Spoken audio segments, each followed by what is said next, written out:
They say it was just another little town somewhere in the foothills of southern Alberta. In the early years, Nanton was a mixture of settlers and cowboys. Today, things have changed, but a proud history remains. Over the years, a special tribute has been created in the town of a fascinating World War II museum honoring the men of Bomber Command. It's in honor of all those fellows who gave their lives in the RCAF during World War II. The story began with the outbreak of war in 1939. Not only did young Canadian, Allied, and U.S. volunteers set their sights on the skies over Europe, but dozens of invaluable air training bases were scattered across much of Western Canada. The battle for the skies had begun. Thousands were trained and were sent on fighter and bomber missions over Germany, and over a period of 5 years, 10,000 airmen were to never return. Bomber Command, based in London, used a wide variety of aircraft, from the Wellington and the Pathfinder Mosquito to the Halifax and the Lancaster heavy bombers.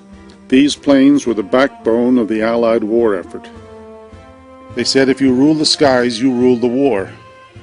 The incredible importance of these brave men and machines and the fight for freedom was undeniable. As the war ended, a Lancaster FM159 was flown from England and eventually made it to Alberta.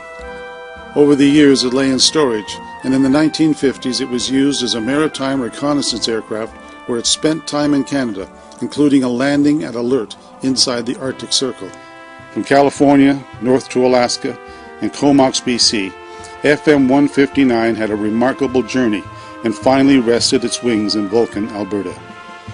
In 1960, 3 Albertan visionaries purchased the Lancaster for $513.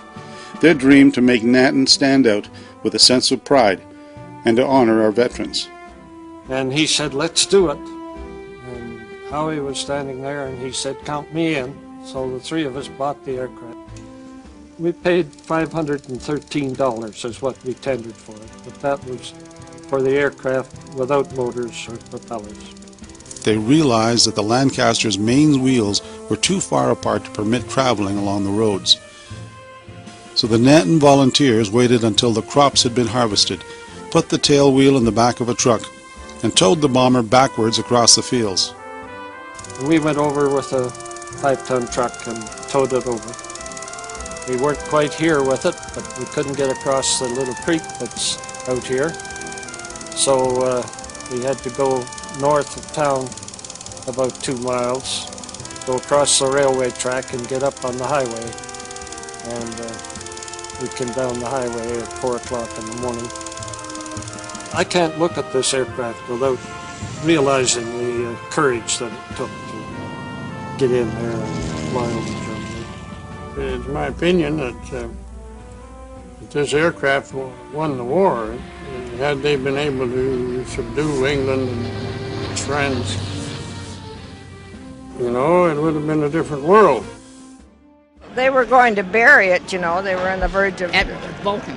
At Vulcan, yes, until that they actually rescued it. They were businessmen.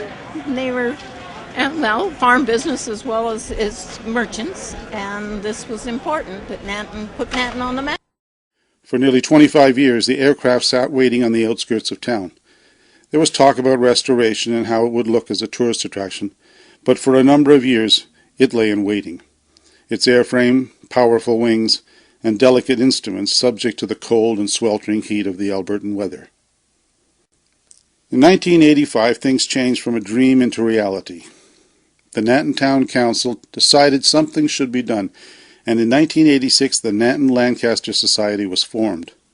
Over 3 years, the general public was given tours of the planes, and some restoration was underway. In 1989, fundraising began, and in 1991, after over $350,000 was raised, a museum building was opened to house and restore Lancaster FM159. Joe English sat at the controls as the Lanc was rolled into the building, and Hamish McHattie of the Pathfinders visited Nanton from England for a special dedication event. But even with the new building and one of the most classic aircraft in the war, the most remarkable part of the story is the volunteers. Their effort and the thousands of hours they contributed to realizing a dream inspired by a prairie journey on October 28, 1960. What began as an idea would prove to be, in no uncertain terms, a remarkable adventure. The fact was that Nanton, the quiet little town on the prairies, was beginning to attract attention. Their list of accomplishments over the 25-year period from 1986 to 2011 was simply quite stunning. Take, for example, the museum building itself has become a treasure chest of artifacts, colorful displays, and beautiful aircraft.